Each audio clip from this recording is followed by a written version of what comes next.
नमस्कार, मैं हूं मीनू शर्मा लेकर हाजिर हूं आपके लिए personal finance bulletin money time. यहां आपको मिलेंगी आपकी जेब और जिंदगी पर सीधा असर डालने वाली पर्सनल फाइनेंस, बिजनेस, कॉर्पोरेट और पॉलिसी से जुड़ी तमाम बड़ी खबरें। तो चलिए फटाफट शुरू करते हैं इस बुलेटिन में खबरों का सिलसिला। जल्द गेहूं की महंगाई से राहत मिल सकती है। सरकार गेहूं की कीमतों में स्थिरता सुनिश्चित करने के लिए नीतिगत हस्तक्षेप करने पर विचार कर रही है। सरकार ने अधिकारियों को गेहूं की कीमतों पर कड़ी नजर रखने का निर्देश दिया है। गेहूं और गेहूं के आटे की कीमतों में सालाना आधार पर 2 रुपए प्रति किलो तक की बढ़ोतरी हुई है। 20 जून को गेहूं का औसत खुदरा मूल्य 30 रुपए 99 पैसे प्रति किलो पर पहुंच गया, जो एक साल पहले 28 रुपए 95 पैसे किलो था। इस तरह गेहूं के आटे का औसत खुदरा भाव एक साल पहले 34 रुपए 29 पैसे से बढ़कर 36 रुपए 13 पैसे प्रति किलो हो गया।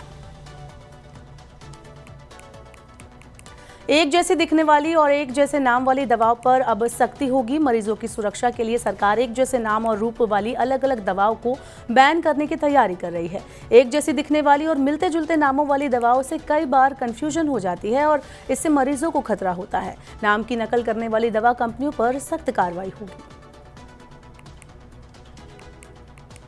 बीमा कंपनियां अब ग्राहकों को इन्वेस्टमेंट के लिए यूलिप प्लान नहीं बेच पाएंगी। बीमा विनियामक इरडा ने यूलिप लिंक्ड बीमा उत्पादों को निवेश उत्पाद के रूप में प्रचारित करने पर रोक लगा दी है। इरडा ने बीमा कंपनियों को यूनिट लिंक्ड या इंडेक्स लिंक्ड बीमा उत्पादों को निवेश उत्पाद के रूप में विज्ञापित करने से रोक दिया है। अब बीमा कंपनियों को स्पष्ट रूप से ये बताना होगा कि बाजार से जुड़ी बीमा योजनाएं पारंपरिक एंडोमेंट पॉलिसियों से अलग है और इसमें जोखिम भी होता है। दरअसल वित्त वर्ष 2023-24 के दौरान कुछ इंश्योरेंस कंपनियों ने मौजूदा यूलिप्स के तहत नए फंड ऑप्शंस लॉन्च किए थे। इन प्रोडक्ट के एडवर्टाइजमेंट में इंश्योरेंस शब्द का इस्तेमाल नहीं किया गया था। इससे कई इन्वेस्टर्स ने इन्हें म्यूचुअल फंड की स्कीम समझकर निवेश कर दिया।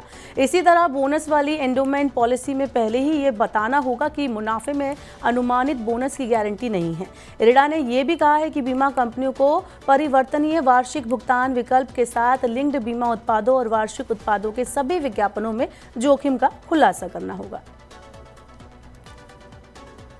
4 जून के बाद भारतीय शेयर बाजारों में तेजी से रिकवरी आई है। अब तक S&P, BSE, सेंसेक्स 7500 पॉइंट और निफ्टी 50 2400 पॉइंट चढ़ चुका है।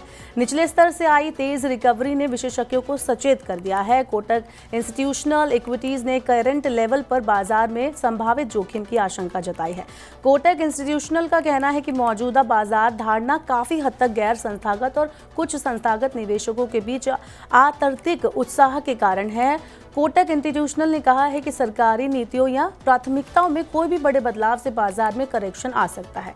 इक्विटी पर ऊंची दर के पूंजीगत लाभ पर लगाने से बाजार में गिरावट आ सकती है। बाजार नियामक सेबी ने आईपीओ में होने वाली गड़बड़ी को रोकने के लिए कॉल ऑक्शन सेशन के नियमों को सख्त बनाने की घोषणा की है। सेबी ने आईपीओ वाले शेयरों की लिस्टिंग से पहले आयोजित होने वाले कॉल ऑक्शन सेशन के लिए अतिरिक्त निगरानी उपाय पेश किए हैं।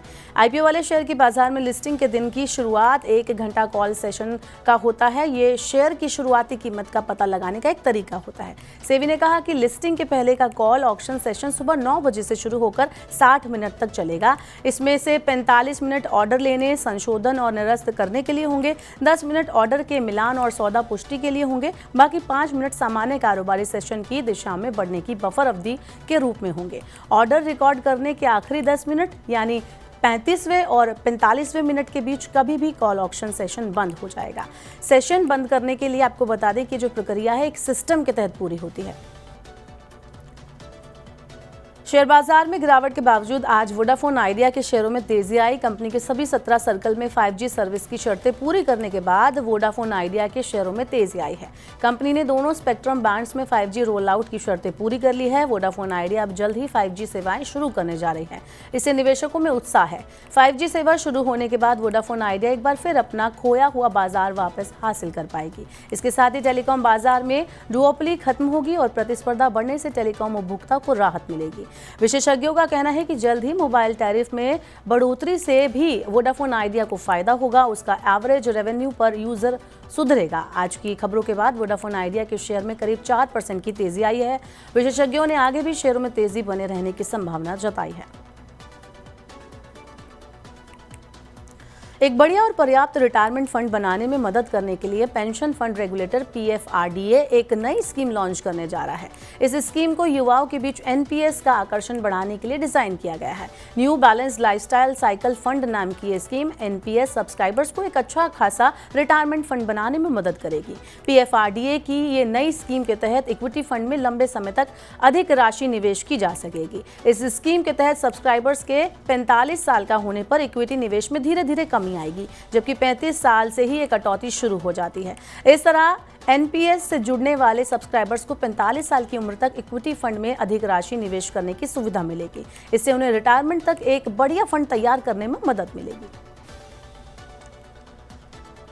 आगामी बजट में मध्यम वर्ग को टैक्स राहत देने की मांग लगातार बढ़ती जा रही है। भारतीय उद्योग जगत की तरफ से आम लोगों पर कर बोझ कम करने की मांग के बाद अब भारतीय खुदरा विक्रेता संघ ने भी सरकार से मध्यम वर्ग यानी मिडिल क्लास को कर राहत देने की अपील की है।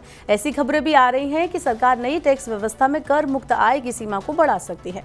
ऐसा कर सरकार उपभोग को बढ़ावा देकर अर्थव्यवस्था की गति को बढ़ाना चाहती है। बजट के लिए सरकार को सौंपे अपने सुझाव में भारतीय खुदरा विक्रेता संघ ने कहा कि मांग पैदा करने और खपत बढ़ाने के लिए आम लोगों को कर राहत दी जानी चाहिए। भारत में खुदरा व्यापार का हिस्सा देश की GDP का लगभग 10% है और ये क्षेत्र सीधे तौर पर रोजगार में लगे लोगों की संख्या के लिहाज से कृषि के बाद दूसरे नंबर पर है। मॉनसून और बजट को लेकर अनिश्चितता, बाजार के हाई वैल्यूएशन और सप्ताह के आखिरी दिन मुनाफा वसूली होने की वजह से शुक्रवार को शेयर बाजारों में तेजी का दौर थम गया। सेंसेक्स 269 अंक और निफ्टी 65 अंक गिरकर बंद हुए। आज सबसे ज्यादा गिरावट तेल एंड गैस और FMCG शेयरों में आई। सेंसेक्स की 30 कंपनियों में UltraTech cement, Larsen and Toubro, Tata Motors, Nestle, Tata steel, Hindustan Unilever, Bajaj finance, Reliance industries, Mahindra and Mahindra और भारतीय स्टेट बैंक के शेयरों में सबसे ज्यादा गिरावट रही। वहीं भारतीय Airtel, Infosys, JSW steel, TCS, Wipro और NTPC के शेयर बढ़त के साथ बंद हुए। OnePlus जल्द ही एक नया phone Nord CE4 Live 5G पेश करने जा रहा है। इसमें अब तक की सबसे बड़ी 5500 mAh की बैटरी दी गई है, जिसमें आसान रिवर्स चार्जिंग फीचर भी है। Nord CE4 Lite 5G का AMOLED डिस्प्ले 2100 nits की अधिकतम ब्राइटनेस प्रदान करता है। इसमें बाहर की रोशनी में डिस्प्ले को देखना काफी ज्यादा सुविधाजनक होता है। इस सुविधा से यूजर तेज धूप में भी स्क्रीन को आराम से पढ़ और देख सकते हैं, जिससे बेहतर तरीके से देखने के लिए फोन को आड़ा टेढ़ा करने की या उस पर छाया करने की जरूरत नहीं पड़ेगी। कैनरा HSBC लाइफ इंश्योरेंस ने वित्त वर्ष 2023-24 के लिए 232 करोड़ रुपए के ग्राहक बोनस की घोषणा की है। इसमें कंपनी के 2 लाख से ज्यादा पॉलिसी धारकों को लाभ होगा। प्रत्येक वित्त वर्ष में घोषित बोनस को जमा किया जाता है और पॉलिसी की मैच्योरिटी, पॉलिसी धारक की मृत्यु अथवा सरेंडर किए जाने पर उसे दिया जाता है। इसके अतिरिक्त पॉलिसी की शर्तों के अनुसार विशिष्ट पॉलिसी घटनाओं में नगद बोनस का भी भुगतान किया जाता है। वित्त वर्ष 2024 में घोषित कुल बोनस में वित्त वर्ष 2023 के मुकाबले 6.8% की वृद्धि की गई है। शिक्षा केंद्रित NBFC company advance financial services limited ने IPO से 3500 करोड़ रुपए जुटाने की मंजूरी लेने के लिए सेबी के पास ड्राफ्ट पेपर जमा कर दिए हैं। निजी इक्विटी फर्म बारबर्ग पिंकस के निवेश वाली एडवांस ने भविष्य की जरूरतों के लिए पूंजी जुटाने के लिए IPO लाने की योजना बनाई है। ड्राफ्ट पेपर्स के अनुसार IPO में 1000 करोड़ रुपए तक के नए शेयर जारी किए जाएंगे। इसके अलावा 2500 करोड़ रुपए तक की बिक्री पेशकश लाई जाएगी। OFS के तहत ऑलिव वाइन इन्वेस्टमेंट 1758 करोड़ रुपए के शेयर बेचेगी। Kedaara Capital growth fund 3 LPLP 400 crore रुपए के शेयर बेचेगी और इंटरनेशनल फाइनेंस कॉर्पोरेशन 342 करोड़ रुपए के शेयर बेचेगी। तो आज के मनी टाइम में फिलहाल के लिए इतना ही। फिलहाल ये थी आज की तमाम बड़ी खबरें। वक्त हो गया आपसे विदा लेने का। अब आपसे होगी कल मुलाकात। पर्सनल फाइनेंस से जुड़ी खबरों को पढ़ने, सुनने, उनसे जुड़े खास कार्यक्रमों को देखने के लिए आप मनी 9 के YouTube चैनल को जरूर सब्सक्राइब कर लें। साथ ही आज का हमारा मनी टाइम आपको कैसा लगा, नीचे कमेंट बॉक्स में अपना फीडबैक हमें जरूर दें।